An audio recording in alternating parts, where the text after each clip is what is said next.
months ago, there was this plan about a retreat called Nyung Ne.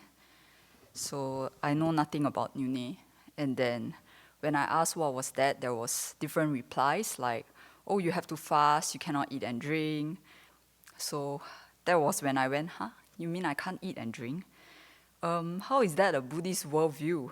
Because the Buddha actually mentioned aesthetic practice is not one of those. So it sounded weird to me. Why do I have to fast? And there was conversation about this practice again, and I was like, oh, that practice I know now, Nyung Ne, means cannot eat and drink. So that was as far as I could reply. So after that, we had COVID, and then of course we didn't feel well. And I went to acupuncturist, did blood work, which wasn't very good. So it was advised that I don't do this retreat because I could faint on the second day and things like that. And yeah, I don't have a lot of access, as you can see. So, and I come from a country that's labeled food heaven. So fasting, dieting, not in my list. I was hopping around cafes, trying different cakes, desserts. And with this metabolic rate, they call it a black hole because I get hungry very frequent. So I hesitated for a while. Like, do I do this retreat? Do I not? And then I start to do the turkey on the fence thing. So after that, I heard that it's actually a Chenrezig practice and it has a lot of purification. And that time it was very close to my mom's birthday, my dad's birthday, grandpa's birthday, grandma's birthday. I was like, okay, that's the causes and conditions that are arising, so I want to do this for them as well. So it was a good purification practice, and then I started to read up on it. What exactly am I going to do? What is it about? Don't just go in not knowing anything. So I started reading the Abiding in Retreat by Lama Zopa and also Venerable's book, and Venerable Seppo gave me different advice, which is very helpful. So I thought of doing the retreat then, and then that is to repay the kindness in this way. Okay, so I decided to do it, and I know that was really pushing me mentally and physically. So I was really glad I did it, and then I just entrusted myself to Chenrezig at that point of time. I was feeling cold. There was a lot of pain because I was prostrating like crazy.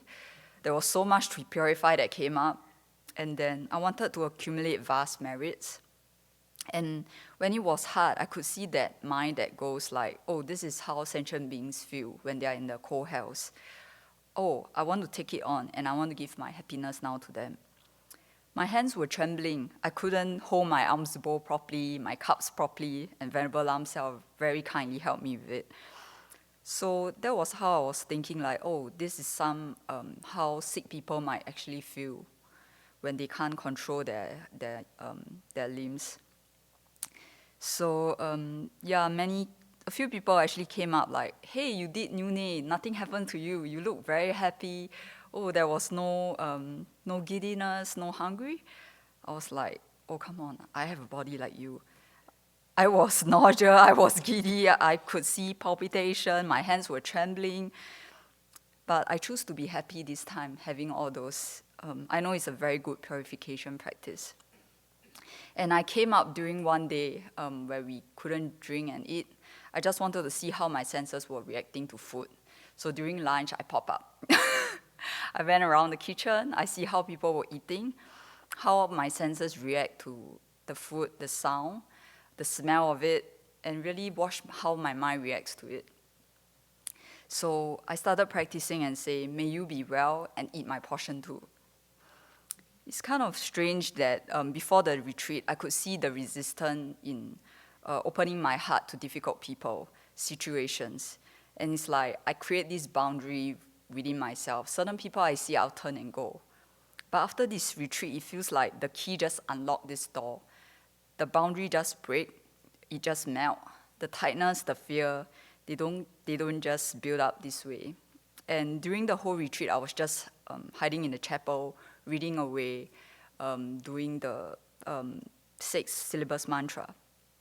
So throughout the whole retreat, I felt that Guan Yin was with me throughout all the time. And I was just glowing. So some verses that really spoke to me was this lamentation, request, blessings from the Great Compassionate One by Master Chandrakirti, translated by Yangtze Rinpoche. So one of it is, loving protector, why won't you show me compassion? Miserable by reason of birth, I'm weary of karma.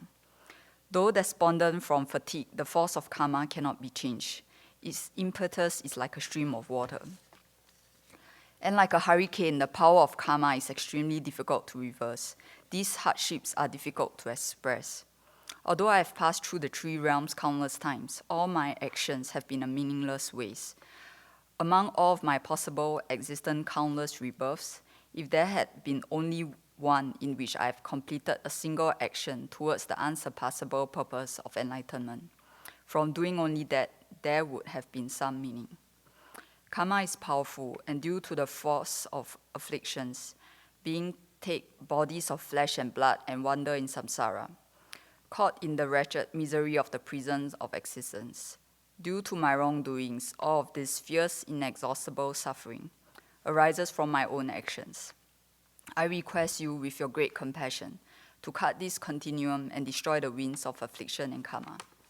So these three verses really spoke to me. Like, I can't wait to get out of this. So renunciation came out really strongly for me at that time. And I really needed that wisdom, that compassion to be free, not only for myself, but also to hear the cries of the world and to help others do the same. That's the quality of Guan Yin that I really respect and aspire to. So I did ask around regarding this question of whether does it transgress my precept, because we sang during some events. And then, I love to try new things. So one of the songs that actually changed it is She Carries Me, the song to Guan Yin, the great compassion protector. So I changed it to become like this. Dear Bodhisattva, named Guan Yin, you are the one that I always ring. You destroy karma and afflictions using wisdom and compassion. 1,000 arms, 1,000 eyes, 1,000 years, you hear my cries. You are the key, right to my heart, to unlock that resistant knot.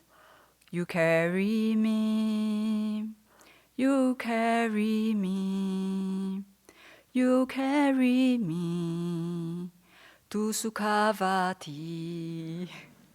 Thank you.